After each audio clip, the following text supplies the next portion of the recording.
Bismillahirrahmanirrahim. Assalamualaikum warahmatullahi wabarakatuh. Alhamdulillah hamdan katsiran tayyiban mubarakan fi wassalatu wassalamu ala Rasulillah wa ala alihi washabihi wa man tabi'ahum bi ihsan ila yaumil qiyamah. Amma ba. Anak-anakku sekalian, kaifa halukum? Bi khairin walhamdulillah. Baik, Ustaz doakan kalian semua yang berada di rumah semoga selalu dalam keadaan sehat walafiat dan tetap semangat. Tetap semangat untuk belajar dan belajar. Tetap semangat untuk menuntut ilmu. Pada pertemuan kali ini, hari ini ya, Ustaz mengajak kalian untuk merenung ya. Renungkan ya, mengambil hikmah dari sebuah cerita. Jadi Ustadz isi dengan renungan ya, mengambil hikmah dari sebuah cerita yang mana di pertemuan sebelumnya pelajaran tematik yang kemarin kalian Ustadz minta untuk bisa mengambil pesan moral dari teks bacaan ya yang kalian baca. Nah, pada pertemuan kali ini kalian menyimak cerita yang Ustadz sampaikan, kemudian ambil hikmah atau apa amanat dari cerita yang kalian dengar ini ya, ambil pesan moral dari cerita yang kalian dengar nantinya ini, kemudian sampaikan dan ini sebagai tugas ya pada pertemuan kali ini. Jadi sekali lagi dengarkan baik-baik apa yang Ustadz ceritakan dan semoga Allah memberi kalian hikmah dari cerita yang Ustadz sampaikan. Baik, cerita ini diambil dari ya sumbernya ini, websitenya ini, dan bisa kalian cari di ya kanal YouTube dengan kata kunci ini. Dalam cerita ada 4 tokoh utama, 2 orang yang bersahabat dan 2 orang lagi yaitu papa dan anaknya ya, antara ayah dan anaknya. Kisah ini bermula dari 2 orang yang sedang berdiskusi. Jadi nantinya kalau kalian ingin lebih jelas lagi bisa dibuka ya website yang Ustadz tunjukkan di awal tadi ya. Ustadz hanya mengambil beberapa poin pentingnya saja. Kisah ini bermula dari 2 orang yang sedang berdiskusi di sebuah gedung perkantoran. Ya, kalian simak, semoga bisa kalian pahami baik-baik ya apa yang Ustadz ceritakan ini. Ya, dari 2 orang percakapan 2 orang yang bersahabat tadi, salah satunya bertanya kepada temannya, "Bro, ajari gue hikmah." Nah, ini sahabat dari teman yang bercerita ini meminta demikian. Kemudian dia berpikir, saya ajak jalan-jalan naik motor nih. Ya. Kemudian dia meminta untuk menyiapkan motor ya. Disiapkanlah motor di depan lobi kantor tersebut ya. Siang itu kira-kira jam 3-an ya, si pencerita tadi menyetir ya, kemudian temannya naik di belakangnya dan dia langsung tancap gas. Di tengah-tengah perjalanan ya, ternyata turun hujan. Hujan tersebut besar sekali. Kemudian sampailah di daerah bypass. Ya, katakanlah ada jembatan layang dan mereka apa yang terjadi? Mereka bisa berteduh di bawah tol bypass tersebut. Ada puluhan motor melakukan hal yang sama. Hujan membesar, air bergerak naik ke arah trotoar. Dan sahabat si pencerita tadi pun mulai menggerutu. Di samping kami ada seorang ayah dengan anaknya yang kira-kira anaknya berusia 10 sampai 12 tahun. Jadi sama seperti kalian saat ini. Berdiri merapat kedinginan. Ya, jadi mendekati kedua orang yang bersahabat tadi. Tak lama kemudian air menggenang naik dengan cepatnya sehingga sejajar dengan trotoar tempat mereka berdiri. Nah, di sini mulailah ya cerita yang menarik. Tiba-tiba datanglah mobil dengan kecepatan tinggi. Ya, kalian tahu sendiri kalau ada genangan air, kemudian ada mobil dengan kecepatan tinggi, apa yang terjadi? Nah, maka akan membuat siraman air kotor muncrat membasahi hingga tubuh kami. Ya, semua orang yang terkena air tersebut menghujat seketika, termasuk sang anak kecil tadi. Nampak sang ayah menenangkan dirinya. Sang ayah menenangkan dirinya terlebih dahulu. Kemudian membuka percakapan antara ayah dan anak ini. Sudahlah nak, jangan marah. Kemudian anaknya menjawab, tapi dia kurang ajar, ngotori semua orang ayah. Kalau kita marah, itu adalah energi negatif yang keluar dari diri kita. Ya, ketika energi itu tercipta, yaitu energi negatif tadi ada gitu ya, maka energi tersebut pun akan tetap ada ya.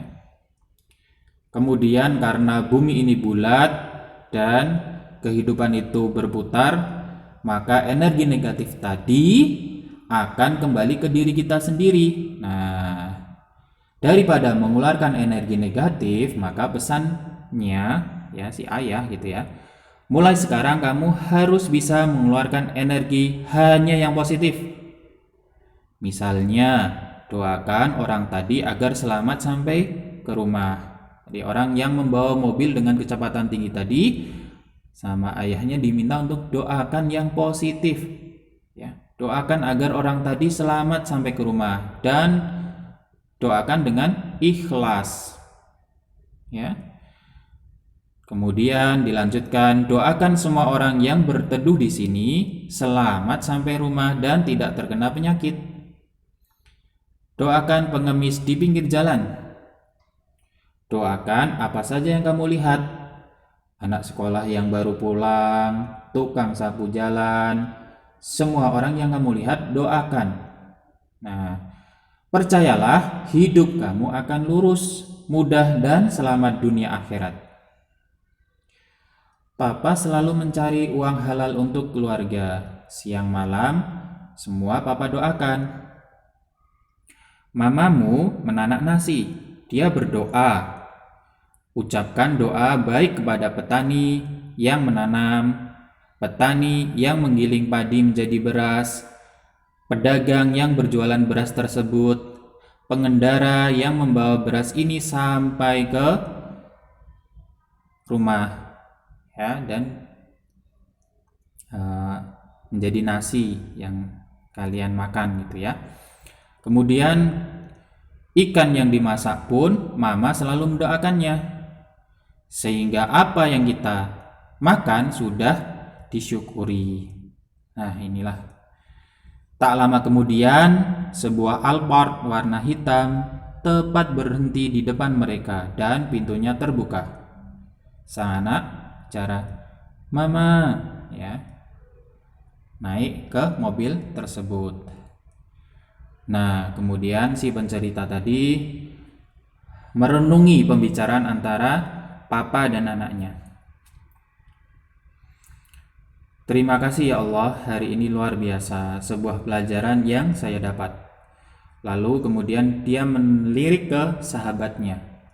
Ternyata dia lebih parah lagi, dia menangis deras air mata. Kemudian sahabatnya tadi sambil bicara, "Gue belum jadi orang yang berpikiran positif.